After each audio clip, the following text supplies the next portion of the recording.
నమస్తే రమగారు. నమస్తే జయ. రమగారు, నెల సంపాదన అనుకుందాం. నెలంతా కష్టపడితే మంత్ ఎండ్లో మనకు శాలరీ పడుతుంది ఫస్ట్లో కదా. మళ్ళీ నెలంతా కష్టపడతాం, మన అవసరాలను తీర్చుకుంటాం, మళ్ళీ మామూలే. నెలంతా కష్టపడటం, శాలరీ రావటం, మన అవసరాలు తీర్చుకోవటం.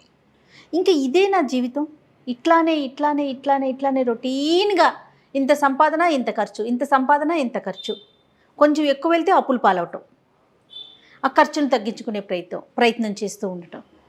ఇంతకు మించి ఎట్లా రమ్మగారు? అంటే ఇంకా ముందుకు వెళ్ళాలనే ఆలోచన కొంతమందికి ఉంటుంది.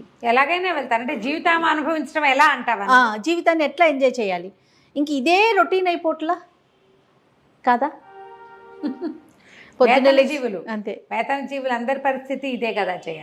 ఎవరైనా లెగ్సామా, రెడీ అయ్యామా, ఆఫీస్కి వచ్చామా, వర్క్ చూసుకున్నామా, ఇంటికి వెళ్ళామా, తిన్నామా, పడుకున్నామా, మళ్ళీ లెగ్సామా, రొటీన్. మంత్ ఎండ్ వరకు వెయిట్ చేసామా, శాలరీ వచ్చిందా, మళ్ళీ నెలంతా కష్టపడాలి. నువ్వు పెద్దగా ఇందులో పొదుపు చేయగలిగేది అది కూడా ఏముండదు. అవునవును, అంటే ప్యాకేజీని బట్టి ఉంటుంది అనుకోండి. ఆఫ్ కోర్స్ మరీ లేదు అని అనుకోవటానికి కూడా లేదు. ఇవాళ రేపు శాలరీస్ కూడా హైలోనే ఉంటున్నాయి, దానికి తగినట్టు ఖర్చులు కూడా ఎక్కువే ఉంటున్నాయి. దాంతోపాటు ఈ రొటీన్ వల్ల మనం జీవితాన్ని ఆస్వాదించలేకపోతున్నామేమో. అంటే మనం ఎట్లా ప్లానింగ్లో ఉండాలి కదా జయ. జీవితం ఆస్వాదన అంటే ఈ రోజంతా పని చేస్తావు. నువ్వు చెప్పు, నువ్వు పొద్దున్న లేచేస్తావు, నువ్వు ఆఫీస్లో నవ్వవు, పూర్తిగా ఎంజాయ్ చేస్తాం మేమైతే కదా. ఫీల్డ్లో ఉన్న వాళ్ళు ప్రతి ఒక్కరికి అర్థమవుతుందండి. ఏదో ఆన్ స్క్రీన్ కూర్చున్న కాసేపే తప్ప నిజంగా చాలా సంతోషంగా పనిచేసేది ఏదైనా ఉంది అంటే మీడియా ఫీల్డ్ రమ్మగారు. 100% కదా. ఇప్పుడు నీ సంగతి కాదు, ఆఫీస్ వర్కులు ఉంటారు, వాళ్ళైనా ఎవరితోటైనా మాట్లాడకుండా, ఓ టీయో కాఫీయో తాకుండా, ఏమీ చేయకుండా మెషిన్ల లాగా ఎవ్వరూ పనిచేయరు, చెయ్యొద్దు కూడా. అవును, పక్కన అక్కడ మాట్లాడతాము, ఏదో చేస్తాము, మధ్యలో ఎవరైనా కాల్ చేస్తారు, రేపటికి ఆలోచన చేస్తాము, మధ్యాహ్నం లంచ్ ఎవరికి కూర్చుంటాము, కబుర్లు చెప్పుకుంటాము, ఒకళ్ళతో ఒకళ్ళు పంచుకుని తింటాము. నువ్వు మెషిన్ లాగా ఉండి దానికి బాధ్యత ఎవరినో తీసుకోమనకూడదు. నిన్ను నువ్వు ఎంగేజ్ చేసుకో సరదాగా. జీవితంలో చిన్న చిన్న ఆనందాలు తీసుకో. అందమైన జీవితం పుస్తకం కథ చెప్పాం మనం, దాన్ని చదవండి. జీవితాన్ని చిన్న స్కేల్లో కూడా ఎలా సంతోషంగా ఉండొచ్చు. పొద్దున్నే వెళ్ళేటప్పుడు చక్కగా ప్రశాంతంగా భార్యను విసుకుంటూ, పిల్లల్ని కసురుకుంటూ కాకుండా, చక్కగా చిన్నపిల్లాడు ఉంటే వాడిని ముద్దు చేసుకుని, వాడితో కాసేపు ఆడుకుని, ఆమెకి ఏదైనా ఇంట్లో పనిచేసి, ఆడవాళ్ళైతే మగవాళ్ళతో కాసేపు కబుర్లు చెప్పి, కలిసి కాస్త ఒక కప్పు కాఫీ తాగి ఇద్దరు 5 నిమిషాలు మాట్లాడుకుని, వాళ్ళ ప్లాన్ ఆఫ్ యాక్షన్ ఏమిటని చెప్పుకుని జీవితాన్ని ఎంజాయ్ చేయలే? నువ్వు చేసావా? ఖచ్చితంగా అయిందా? ఆఫీస్కి వెళ్తావు, వెళ్ళిన తర్వాత కూడా వర్క్ని సంతోషంగా తీసుకో. ఇదే నా జీవితం. అది ఎప్పుడు వస్తుందో తెలుసా రమ్మగారు? దాని మీద ఇష్టం ఉండాలండి. మనం చేసే పని మీద కనుక మనకి ప్రేమ ఉందంటే ఖచ్చితంగా ఎంజాయ్ చేస్తూ ఉన్నాం గారు. ముందు ఒకవేళ లేదు నీకు, కానీ అదే నీ జీవితం, అదే అలవర్చుకోవాల్సిందే. అలవర్చుకోవాలి ఖచ్చితంగా. నెల తిరిగేసరికి నీకు ఒక ముద్ద అన్నం, నీ ఇంట్లో కావాల్సిన వస్తువులు, నీ నెల జీవితపు ప్రమాణానికి సరిపడా డబ్బిచ్చేదాన్ని నువ్వు ప్రేమించక ఏం చేస్తావో చెప్పు నాకు. ఖచ్చితంగా. ఇష్టమేమిటి, అయిష్టం ఏమిటి? అదే కదా బోడిష్టం. అంతే. నీ ఇష్టాలేమిటి? దానివల్ల నీ జీవిక, నీ ఇల్లు, నీ వాకిలి, నీ సంసారం నువ్వు నడుస్తున్నప్పుడు నువ్వు తప్పకుండా దాన్ని ప్రేమించి తీరాలి. ఒక్క మాట అండి, కొంతమందిని చూశాను రమ్మగారు, ఉసూరు మియ్యాల్లాగా పనిచేస్తారండి. నెల వచ్చేసరికి చక్కగా జీతం కావాలి, రోజు పనికొస్తావు, ఎక్కడ ఇంట్రెస్ట్ ఉండదండి. ఇది నచ్చలేదు, ఇది బాగోలేదు, కానీ తప్పక నా కర్మ, నేనేం చేయను, ఇక్కడే ఉండాల్సి వస్తుంది. ఈ పని కాక ఇంకేదో ఊహించుకుంటారు, ఇంకేదో కంపెనీ, ఇంకేదో చేసేదాన్ని ఏడవలేకపోతారు. నువ్వు కమిటెడ్గా పనిచేస్తే నీకు కావాల్సింది ప్రకృతి దానంతట అదే ఇస్తుంది. 100% రమ్మగారు. ఇంకొకసారి చెప్పండి. కమిటెడ్గా మనం ఏ పనైనా సరే చేస్తే నీకు కావాల్సింది, రావాల్సింది అన్నీ ఇస్తుంది ప్రకృతి. ప్రపంచం నిన్ను చూస్తూ ఉంటుంది. నువ్వు దాని నుంచి వచ్చే అన్ని ప్రివిలేజెస్ తీసుకుంటావు, దాని మీద ఇష్టం నీకు. అది చాలా తప్పు. అవునండి, ఇది మనుషులకు కూడా వర్తిస్తుంది జయ. అవును రమ్మగారు. భార్యల దగ్గర నుంచి అన్ని సర్వీసులు తీసుకుంటారు, వాళ్ళకి ఇవ్వవలసిన ఏ కేరు ఇవ్వరు, ప్రేమను చూపించరు. తప్పు. నీకు కావాల్సిన రోజున నీకు లభించదు. అది భార్యలు కూడా అంతే. మగవాళ్ళ దగ్గర సంపాదనలు అన్నిటి ఎంజాయ్ చేస్తారు. వాళ్ళ డబ్బు, వాళ్ళ సంపాదన, వాళ్ళు ఇచ్చే అన్ని రకాల ఫెసిలిటీ తీసుకుని ఆ మనిషిని అయిష్టం, వాళ్ళని ప్రేమించరు, వాళ్ళతో కమిటెడ్గా ఉండరు. తప్పు కదా. అవును కదా. మనుషులు చేయకూడని పని మనం అది చేస్తున్నామంటే మనం ఏమిటో మనమే చూసుకోవాలి. కమిట్మెంట్ అనేది ఎప్పుడు కూడా నిన్ను సంతోషపెట్టే విషయం. నువ్వు జీవితాన్ని అనుభవించడం అంటే కమిటెడ్గా ఉండటం. కమిట్మెంట్ లేకపోతే నీకు జీవితం అనుభవంలోకే రాదు.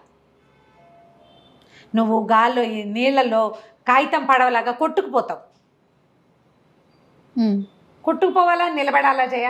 ఖచ్చితంగా స్ట్రాంగ్గా నిలబడాలండి. నిలబడాలంటే నువ్వు కమిటెడ్గా ఉండాలి. మొదట అది ఆలోచించుకోవాలి. అది మనం చేసే ప్రతి చోట, అంటే ప్రతి చోట. మన నిత్య జీవితంలో ప్రతి విధానంలోనూ ఉండాలి. ఉండాలి. అక్కడి నుంచి విసుగులు, కసుకులు, చిరాకులు, పరాకులు, చీదర, లేకపోతే స్ట్రెస్ వీటితోటి చేయొద్దు.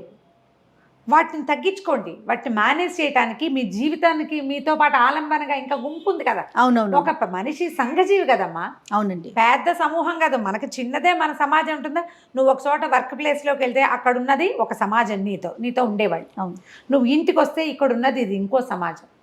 నీ జనరల్ థింగ్స్ ఉంటాయి. నీ తాలూకు చుట్టాలు, పక్కాలు, నీ మంచి కోరుకునే వాళ్ళు, స్నేహితులు, శ్రేయోభిలాషులు, పక్కింటి వాళ్ళు, వెనకింటి వాళ్ళు కనపడితే గుడ్ మార్నింగ్ అనేవాళ్ళు, హాయ్ అనేవాళ్ళు. వాళ్ళు చాలరా మనకి. వాళ్ళతో హాయ్ అను, సంతోషంగా నిష్కపటంగా మాట్లాడు. అదే నీ జీవితానుభవం. నువ్వు జీవితాన్ని అనుభవించడం అంటే ఏమిటి? తాగి తందనాలు ఆడడం కాదు కదా. అదే కదా, సంతోషంగా ఉండటం. ఎవరైనా వెళ్తూ హాయ్ అంటే నీకు ఎట్లాంటి సంతోషం వస్తుంది? వస్తుందా రాదా? ఖచ్చితంగా ఫేస్ చేస్తాం కదా రమ్మగారు. కదా. ఒకవేళ రాదండి, ఎందుకు నాకు సంతోషం రావట్లేదని ప్రశ్నించుకో. అది మనలో లోపం ఉన్నట్టే కదండి. గ్యారంటీగా నీకు ఎవరైనా పలకరించినా నువ్వు మొహం మార్చుకునే ఉంటావంటే మొహం మాడుపు నీ ప్రత్యేకత అనుకో. ముందు దానికి రిపేర్ చేసుకో. కొన్ని సందర్భాల్లో రమ్మగారు మాట్లాడితే సమస్య తీరిపోతుంది. ప్రతిదానికి అరిచి కేకలు పెట్టే అక్కర్లా. కానీ అలా మాట్లాడడం, దాన్ని కూడా మనం స్ట్రెస్గా ఫీల్ అయ్యి అది ఎదుటి వాళ్ళ మీద తోసేస్తూ ఉంటాం కదండి. స్ట్రెస్గా ఫీల్ అయిపోతాం. అవును, అక్కడ మాట్లాడొచ్చు, ఆ సమస్య అక్కడతో తీరిపోతుంది. కానీ అలా తీసుకో. తర్వాత మనం జీవితాన్ని ఇలా నెలసరి సంపాదనలతోటే ఉంటే మనం ఎట్లా అనిపిస్తుంది. మీరు ప్లాన్ చేసుకోండి సరిగ్గా. ఎట్లా అంటారు? ఇప్పుడు నీకు 50,000 నీ జీతం అనుకో. నీ ఖర్చులు ఒక 40,000, ఒక 10,000 నువ్వు సేవ్ చేయగలవు. ఒక 5 తగ్గించు, 35 చెయ్యి. ఇట్లా ఒక 6 నెలలు చేశాక ఒక చిన్న ట్రిప్ వెళ్ళు నువ్వు దాచిపెట్టిన డబ్బులతోటి. ఇక ఉద్యోగపు హైరానా ఏమీ లేదు. ఒక 1 వీక్ పాటు అంతే. అమ్మ నాన్నని తీసుకెళ్ళు, భార్య పిల్లల్ని తీసుకెళ్ళు, అన్నయ్య వదిన అక్క బావ అలా కలిసి వెళ్ళు. ఎప్పుడైనా ఒకసారి సడన్గా చుట్టాలు వేరే ఊళ్ళో ఉంటే ఒక 4 రోజులు పిల్లల్ని తీసుకుని వెళ్ళిరండి. మీ జనరల్ సేవింగ్స్ కాకుండా ఇలా కొంచెం సేవ్ చేయండి. ఒక సడన్ ట్రిప్ ప్లాన్ చేసుకోండి. స్నేహితులతో కలిసి వెళ్ళండి. తాగటం తినటం నువ్వు ఒకడివే కాదు, కుటుంబంతో ప్రాక్టీస్ చేయండి. ఇప్పుడు మన సమస్య ఏంటంటే జయ, మనకి సమాజాలు చిన్నవి. ఇప్పుడు పోనీ మనమైనా మనమ్మ భార్యాభర్త ఒకళ్ళో ఇద్దరో పిల్లలు వేసుకో. మన కజిన్స్ కూడా 25 మంది లేరమ్మా. ఇప్పుడు లేరు కదా. ఇదివరకు 10, 20 ఉండేవాళ్ళం. ఇప్పుడు మన కజిన్స్ వాళ్ళకు ఒక్కొక్కళ్ళు ఇద్దరు పిల్లలు. అవును. కజిన్స్ని కలవండి. మన పాత ఊరికి ఒకసారి వెళ్ళిరండి. మనతో పాటు చిన్నప్పుడు కలిసి చదువుకున్న వాళ్ళంతా ఎక్కడెక్కడున్నారు, ఏమేం చేస్తున్నారో కనుక్కోండి. ఎవరైనా మనకంటే చాలా బాగుంటే అసూయపడద్దు, సంతోషపడండి. వాడిని చూసి మోటివేట్ అయ్యి మనం కూడా అట్లా చెయ్యాలనుకోండి. జీవితాన్ని అనుభవించడం అంటే ఇది. ఏ పని లేకుండా ఉండటం జీవితాన్ని అనుభవించడం అని పొరపాటును కూడా అనుకోవద్దు. జీవితాన్ని పని చేస్తూ ఆస్వాదించాలి. పని చేయకుండా కూర్చుంటే జీవితం స్టాగ్నేట్ అయిపోతుంది. కాలంలో నీళ్ళు కట్టేసావు, ఏమవుతాయి? మురిగిపోతాయి కొన్నాళ్ళకి. ప్రవాహమే కదా దాని అందము.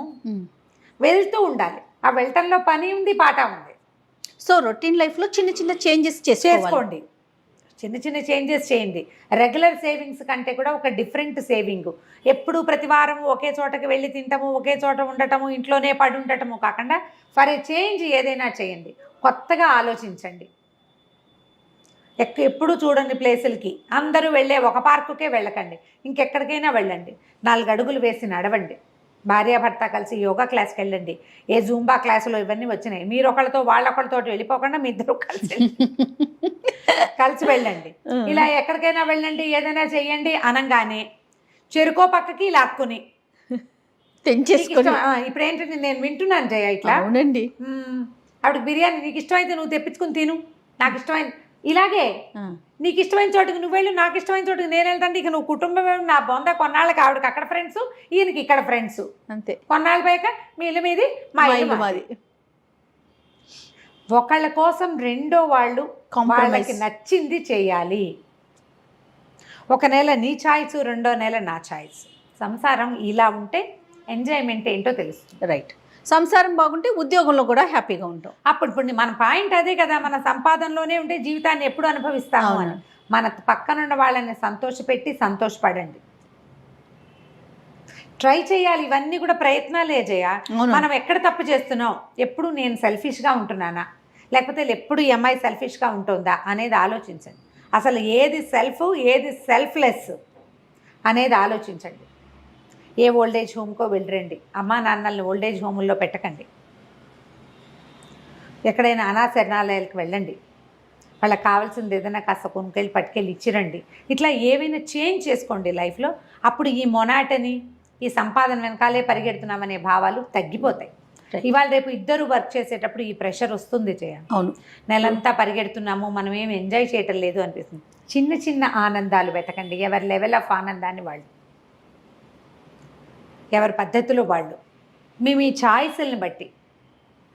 వాన వచ్చేటప్పుడు కాగితం పడవ చేసి నీళ్ళల్లో వేసినా సంతోషంగానే ఉంటుంది జయ. నేను ఇప్పటికి చెప్పనా, నేను ఇప్పటికీ కూడా ఈ షాపింగ్ లిస్ట్ రాస్తామా కాగితం, అది లిస్ట్ అయిపోయిన తర్వాత అది పడిపోతుందా, నేను దాన్ని మడత పెట్టి పడవ చేస్తాను జయ. తోచకపోతే చేసే పనులు, ఏదో ముగ్గేస్తాను, పెద్ద వాకిట్లో ముగ్గులు గీగులు నేనేం వేయను, మా సత్యవత వేసుకుంటుంది. ఏదో ఒక దాని మీద ఏదో గీస్తూ ఉండటం. కాగితం పడవలు ఎన్ని పడవలు ఉంటాయో మా ఇంట్లో. ఇంకేం పెద్దవి రావు నాకు, కత్తి పడవ మామూలు పడవ రెండే వచ్చు. మీకు అలా నచ్చిన ఏదైనా ఒక పని ఉంటే, అవి సంగీతం కావచ్చు, డ్యాన్స్ కావచ్చు, చిత్రలేఖనం కావచ్చు, బొట్లు అల్లటం, పూసలు అల్లటం, ఆర్నమెంట్స్ చేసుకోవటం, శారీస్కి ఏదైనా చేయటం, ఎంబ్రాయిడరీ చేయటం, చిన్న చిన్న వర్కులు చేయటం, మీ స్ట్రెస్ అందులో రిలీవ్ అవుతుందేమో చూడండి. ఆడ మగ కూడా. మట్టితో పాటరీ చేయటం, పాత్రలు చేసుకోవటము, షాపింగ్ చేయటము, విండో షాపింగ్ చేయటము. ఇది వరకు నాకు అది స్ట్రెస్ బస్టర్గా ఉండేది. ఈ కరోనా తర్వాత షాపింగ్లు ఎత్తేసాం. పైగా నేను ఫేమస్ అయ్యేసరికి ఎక్కడికి వెళ్ళినా ఎవరో ఒకళ్ళని పలకరింపులతోటే సరిపోతుంది, నాకు ఏమి చూడలేని చావలేను. అందుకని పై రాష్ట్రాలకు వెళ్ళినప్పుడే షాపింగ్ అని మానేసుకున్న షాపింగ్. మరి ఏం చేస్తాం, అదే చిన్న చిన్నవి చెయ్యండి. చక్కగా మార్కెట్కి వెళ్ళి ఫ్రెష్ కూరలు తెచ్చుకొని వంట చేసుకోవటం. వంట చేయొచ్చు స్ట్రెస్ తగ్గడానికి. భార్య భర్త ఇద్దరు కలిసి వంట చేయండి. ఓసారి నువ్వు, ఓసారి నేను, పొద్దు నువ్వు, సాయంత్రం నేను లాంటివి పెట్టుకోండి. జీవితాన్ని అనుభవించడం అంటే ఏమిటో మీకు అర్థమవుతుంది. తప్పకుండా రమ్మగారు చాలా పాయింట్స్ చెప్పారు. నమస్తే అండి. నమస్తే.